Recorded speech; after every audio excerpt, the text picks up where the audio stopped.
Hello everyone, this is Muskaan, and in this video we're going to be talking about the Maharashtra Labour Welfare Fund Act of 1953. So what is the Maharashtra Labour Welfare Fund Act? Basically, it was enacted by the government of Maharashtra to provide welfare benefits to all labourers employed in establishments and factories in the state. It is basically a labour legislation, a welfare labour legislation. So all states in India have their own welfare fund acts, which establish their own labor welfare funds, and they each have their own rules and their own regulations to govern this based on the socioeconomic status in that state. So now let's look at the objects and the purpose of the Maharashtra Labour Welfare Fund Act. Number one, it provides for the contributions of both the employer and the employee to the fund.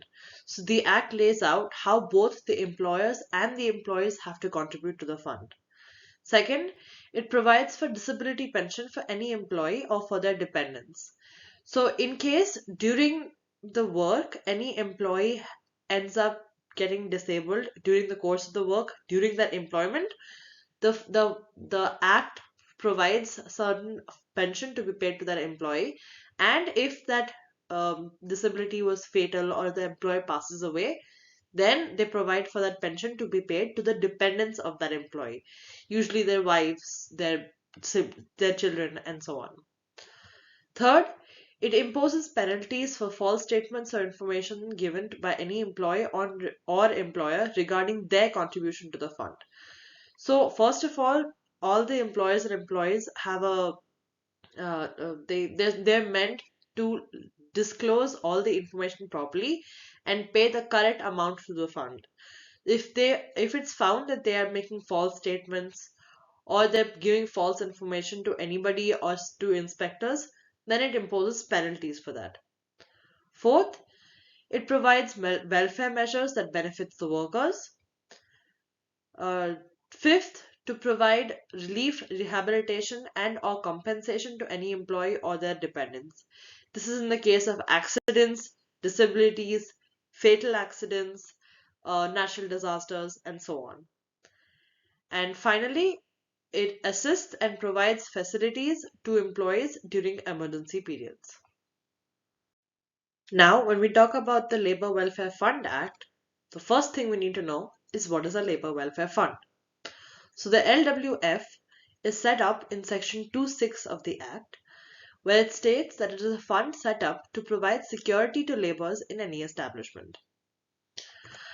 So this fund is then constituted under section 3. So it's defined under section 2(6) but constituted under section 3. And the fund offers different perks to the laborers in every territory and every state, and all of the funds in every state are, like I said, set up on the basis of the socio-economic situation of that state.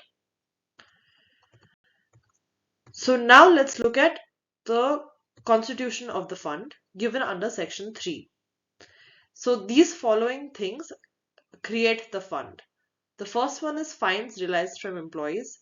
So if employees have to pay any fines, then all those fines end up going to the fund. Then unpaid accumulations. This is provided for under section 6A.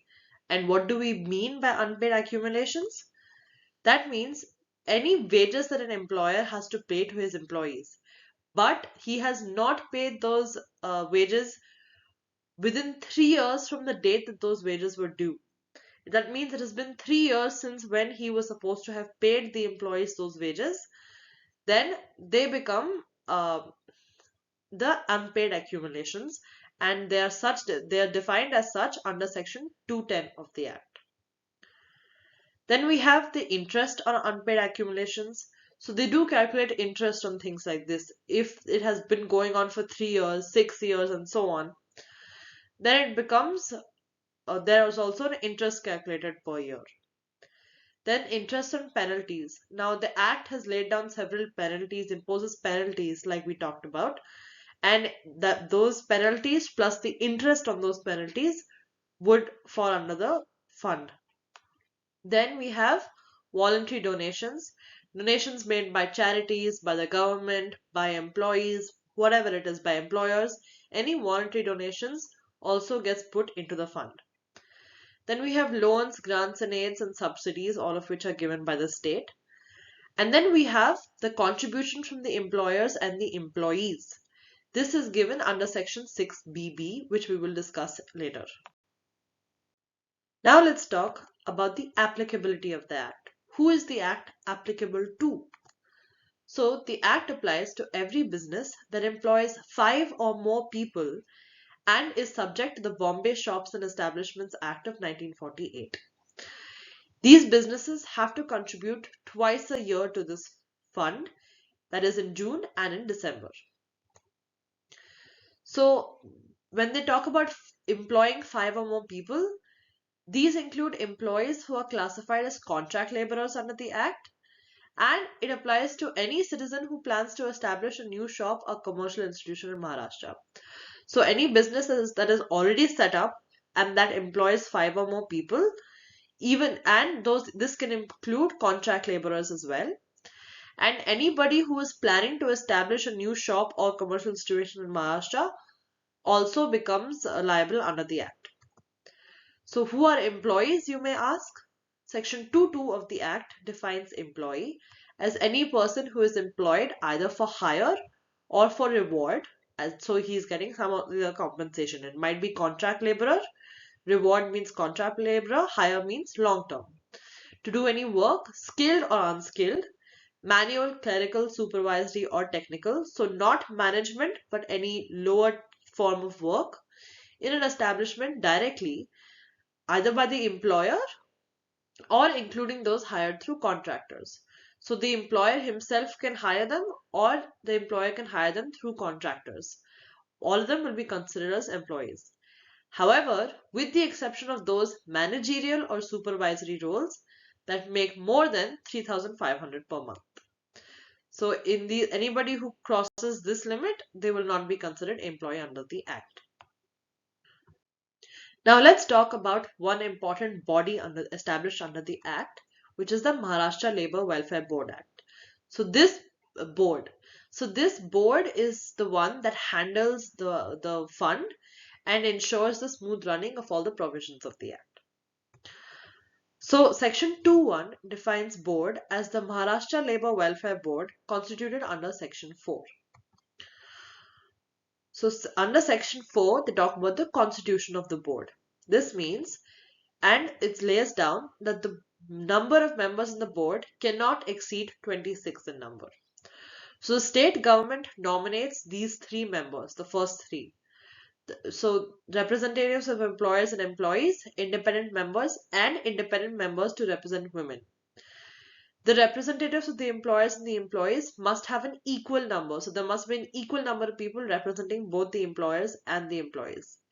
Besides this, there are 2 other members, the principal secretary or the secretary of finance or his nominee will be one ex officio member, plus the principal secretary or secretary of labor or his ex officio nominee shall be the ex officio member. So including these 2 and all of these 3 categories, it cannot exceed 26 members. Now the members of the board have to elect one of its independent members as the chairman of the board, and the term of office of all the members of the board shall be 3 years from the date the name comes out in the official gazette. Okay, so now let's talk about contribution to the fund. The contribution to the fund refers to the money that has to be paid by the employers and the employees to the fund. All the other things that we talked about, the fines, the interest, the voluntary donations, they are what constitute the fund and including the contribution.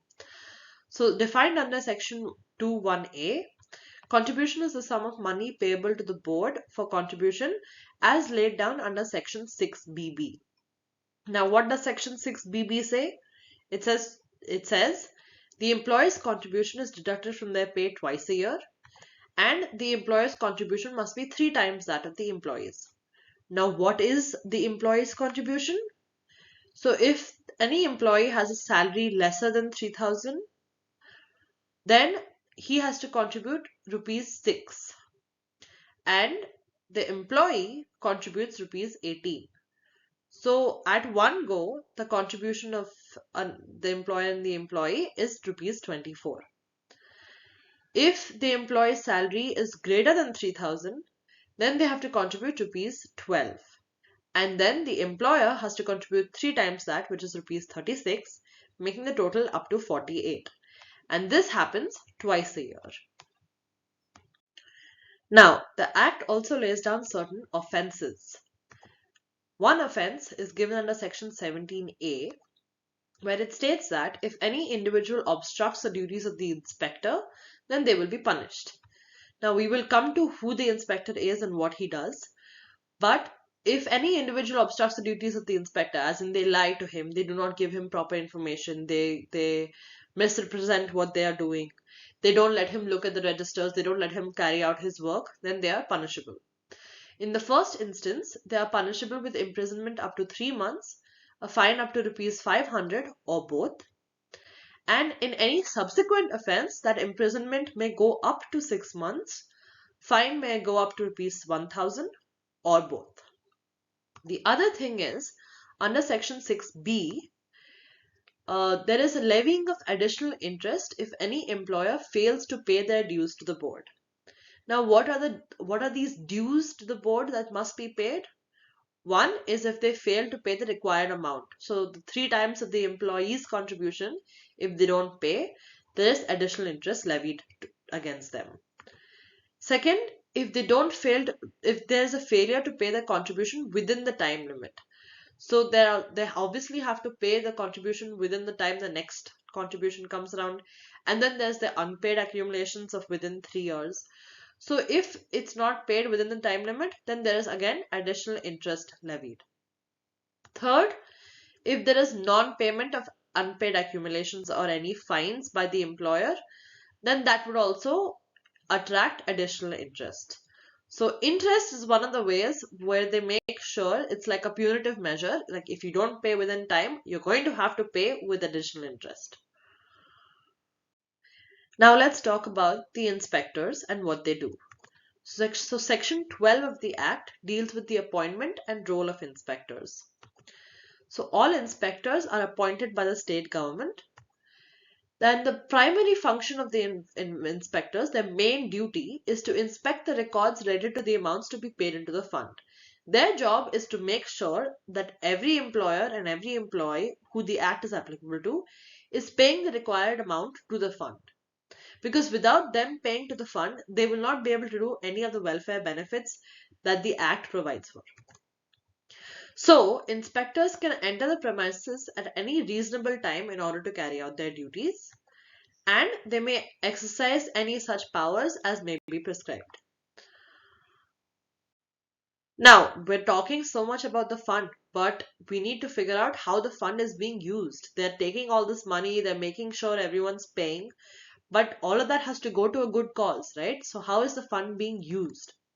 One, they use it for community and educational events for all the employers and their employees and their dependents and families.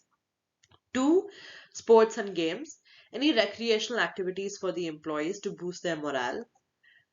Three, vacations and tours they're taking the employees on. Four, any extra trainings and workshops that they have to give employees based on, say, a new machine coming up that they have to train them for, or safety trainings, or learning new skills. Five, transportation. So, especially this happens with contract laborers when they are taking them from one state to another or one area of the state to another. Or if they're traveling long distances to get to their work, then the transportation costs will also be taken up by the fund. And any other such welfare benefits as may be decided by the government. So let's conclude. First of all, you should know the Act itself it's a very short Act. It has only about 23 sections, so you can go through it whenever you feel like. So the concept of Labour Welfare Fund was first brought forth by the Government of India. Why? To aid the unorganized sector. And as we all know, the unorganized sector makes up a majority of the workforce in India. However, so far, only 16 states in India have implemented the LWF Act. So that is one drawback. Secondly, it's also known that, like I said, depending on the socio-economic circumstances of every place, they have slightly different rules, regulations, and amount of contributions. So that might not work for, that may cause confusion among the laborers, especially if they're moving from one place to another. So although the labor welfare fund ka concept and the act is a great step for the protection and growth of the unorganized sector, it is being vastly underutilized. And this is mainly due to a lack of awareness among the people who will most greatly benefit from the fund. Due to their lack of poverty and lack of education, they do not have awareness to take care of the fund. And besides that, the registration process for this might get a little too complex for them. So that also needs to be taken care of. So that is all. I've covered all the important parts of the Maharashtra Labour Welfare Fund Act. Thank you so much for watching. I hope this helps. Goodbye and have a great day.